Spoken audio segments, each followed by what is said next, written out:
Ha vinto per 4-1 ieri l'Agragas con l'amichevole che ha disputato ieri a Campofranco con la locale formazione, che milita nel campionato di eccellenza. Subito dopo un allenamento congiunto è terminata la fase di riscaldamento, al via la partita.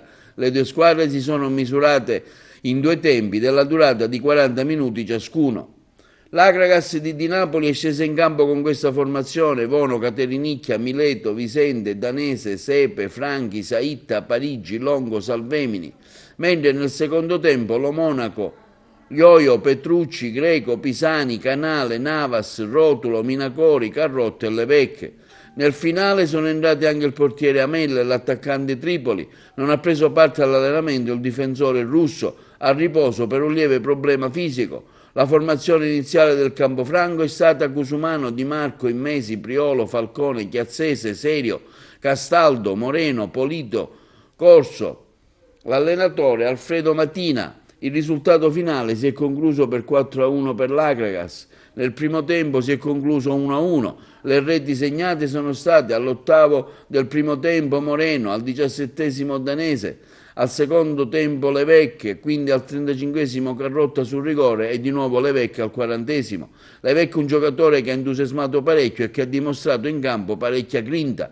Intanto è ufficiale la partita preliminare di Coppa Italia Sicula Leonzio Agragas, che si sarebbe dovuta giocare a Lentini, si disputerà ad Agrigento all'Esseneto domenica prossima alle ore 16:30. La Lega ha ufficializzato la notizia per indisponibilità del campo della Leonzio. Ricordiamo che la Leonzio ha già disputato la sua prima gara con il Catania, con una buona prestazione da parte della squadra allenata dal nostro ex allenatore Pino Rigoli. La Leonzio conduceva infatti la partita in vantaggio per 2-0, ma è stata poi raggiunta dal Catania di Lucalelli, terminando così con un 3-2 per lo stesso Catania. Sentiamo ora il mister di Napoli ai microfoni di Gerlando D'Aleo. Io innanzitutto faccio i complimenti ai miei ragazzi per come hanno lavorato in ritiro. Abbiamo fatto un buon ritiro.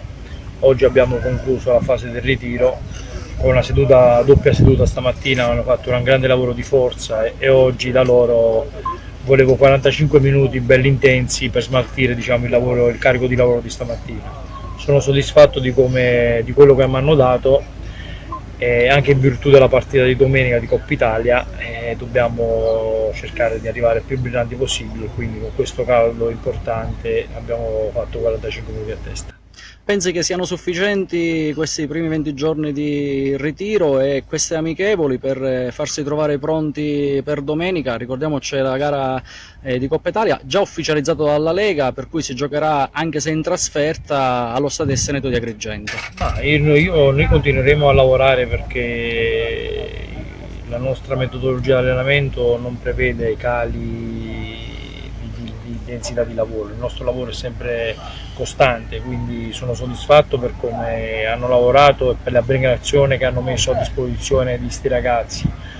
Sono rimasto favorevolmente colpito dal gruppo di anziani, da Alessandro Vono, da Bruno Visente, da Sepe, da Longo, per come hanno trasportato questi ragazzi giovani in allenamento. Quindi dobbiamo continuare a lavorare. Il mio credo è quello là sempre dell'umiltà, perché secondo me l'umiltà ci porta a raggiungere degli obiettivi importanti, sacrificio, rispetto e sudare la maglia come sempre, e non aver paura di nessuno, perché non siamo superiori a nessuno ma non siamo nemmeno inferiori agli altri.